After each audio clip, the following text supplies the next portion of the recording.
Assalamualaikum warahmatullahi wabarakatuh. Izinkanlah saya Nel Fikri Afisena Caniago untuk menjelaskan mengenai materi yang ada di LDKR 2. Nah, pertama saya ingin menjelaskan mengenai apa sih rohis itu. Jadi rohis atau singkatannya kepanjangannya adalah Rohani Islam, merupakan sebuah organisasi yang menjadi wadah untuk kita berdakwah menyebarkan ajaran agama Islam, sekaligus sebagai sarana kita untuk memperbaiki diri menjadi yang lebih baik. Nah, kenapa sih kita harus memilih rohis ini untuk menjadi sarana tersebut? Karena ibaratnya rohis itu adalah rumah bagi kita.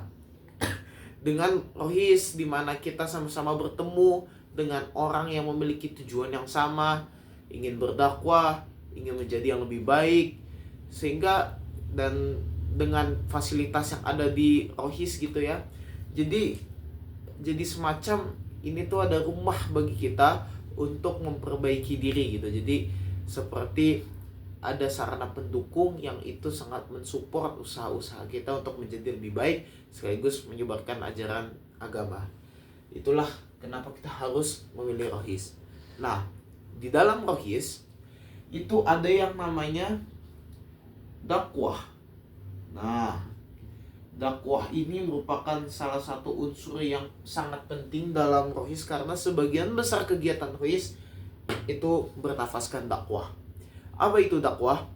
Dakwah itu adalah sebuah kegiatan di mana kita menyampaikan ajaran-ajaran agama Islam kepada orang banyak, dan dengan harapan kita juga mengajak kebaikan dengan orang tersebut sehingga orang tersebut juga mau mengikut kita dalam hal kebaikan.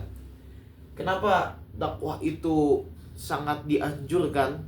Karena Allah Subhanahu wa taala itu memang memerintahkan kita dan menjadikan dakwah itu sebagai kewajiban.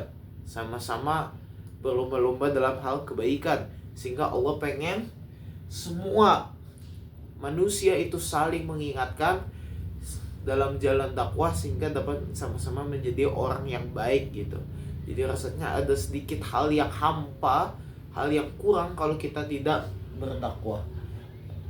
Rasanya kita terlalu memikirkan diri sendiri saja.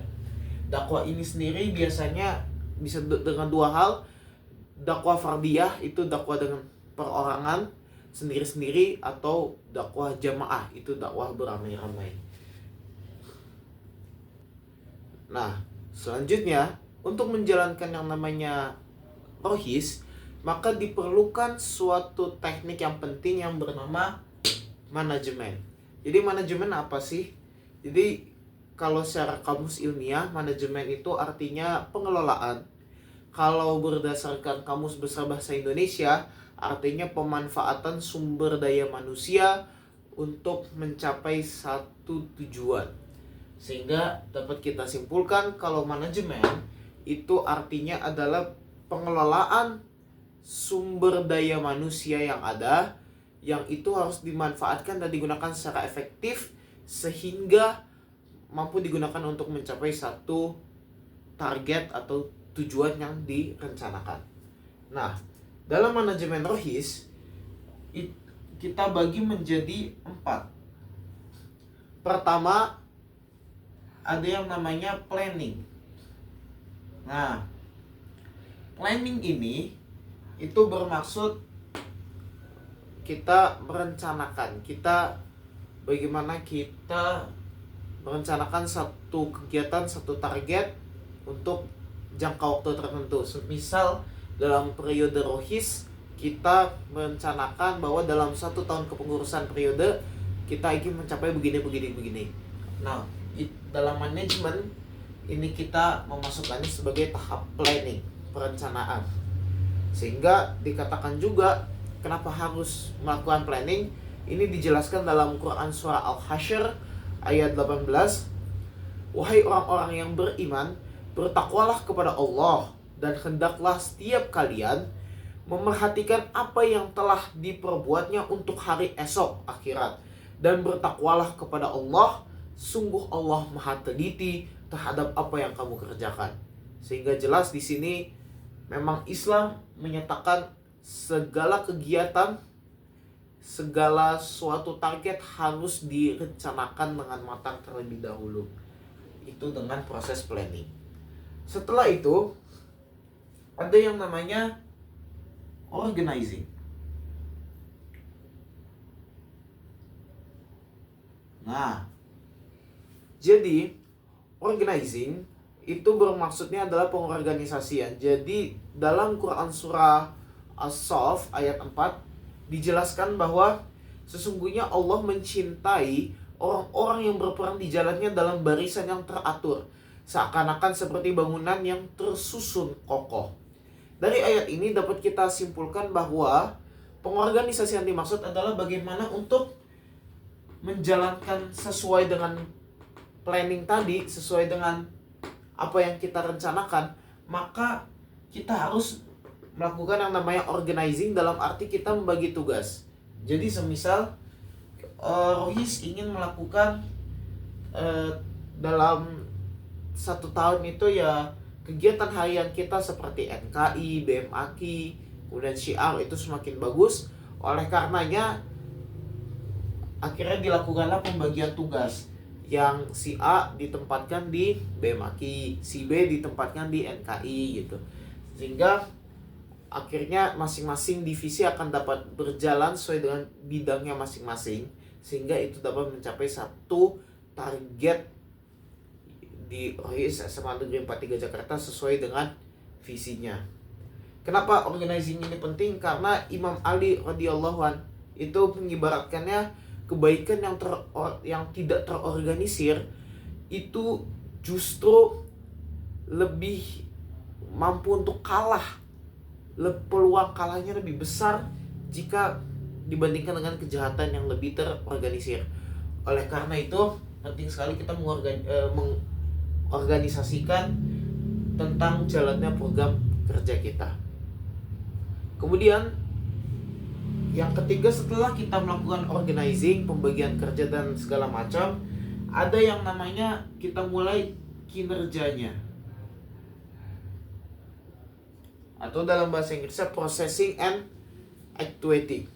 Jadi di tahap kinerja ini adalah bagaimana kita mulai melakukan proses. Setelah direncanakan, kemudian dibagi tugasnya, maka masing-masing divisi sudah harus mulai bekerja untuk mencapai target yang diinginkan.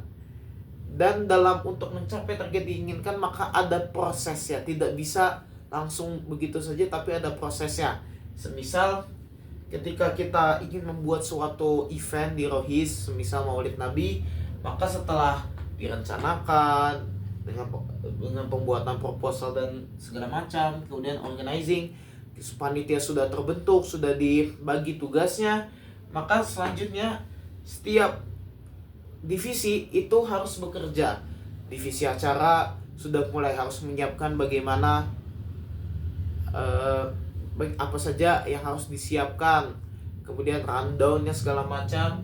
Setelah itu di divisi perlengkapan harus membagi apa saja perlengkapan yang dibutuhkan. Kemudian HPD harus tahu kira-kira poster yang paling bagus yang akan diedarkan itu seperti apa nanti. Kemudian keamanan harus memastikan bagaimana keamanan dalam acara itu berjalan dengan lancar. Di sini proses kinerjanya. Nah, di sini juga Allah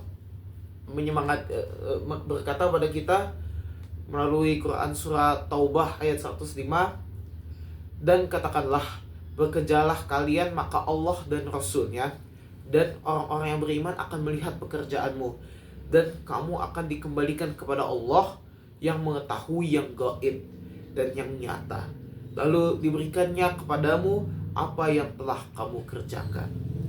Jadi tidak perlu takut atas apapun, yang penting do the best saja. Nah, setelah kita melakukan yang namanya kinerja, kita sudah menjalankan, kita sudah mengerjakan semampu kita, kita sudah memberikan yang terbaik melalui proses kinerja ini, maka akan dicapai yang namanya goal. Goal ini artinya adalah tujuan kita. Nah, goal seperti apa yang diinginkan. Harapannya dengan manajemen rohis yang kita buat, mulai dari planning, organizing, kinerja, harapannya akan tercipta satu goal, satu pencapaian yang sejalan dengan visi. Apa sih visi Rohis SMA Negeri 43 Jakarta? Visi Rohis SMA Negeri 43 Jakarta itu kan adalah bagaimana segala kegiatan di Rohis SMA Negeri 43 Jakarta sesuai dengan Al-Quran dan hadis, dan menjadikan Rohis SMA Negeri 43 Jakarta sebagai Rohis yang kreatif, inovatif, dan bermanfaat bagi warga SMA Negeri 43 Jakarta. Nah, oleh karenanya selama kita menjalankan proses manajemen ini kita harus memperhatikan yang namanya visi. Kita harus memastikan apakah proses yang telah kita jalani ini sejalan dengan visi Rohis SMA Negeri 43 Jakarta.